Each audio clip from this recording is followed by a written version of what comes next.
రక్తం పంచుకొని ఒకటే ఇంటిలో జన్మను ఎత్తి కూడా పెరిగిన అన్నదమ్ములైన అక్క చెల్లెళ్ళైన వేడుక ఏదైనా జరిగితే తప్ప కలుసుకోవడం జరగదాయే మనసారా మాట్లాడుకోరాయే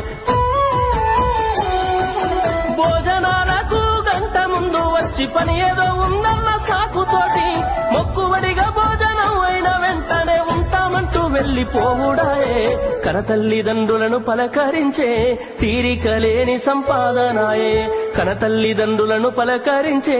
తీరిక లేని సంపాదనాయే ఆనాటి ప్రేమలు ఏమాయరో బంధాలు బంధుత్వమెటుబాయరా డబ్బు బంధాలే మిగిలేనురో మనుషులే దూరమయ్యేనురా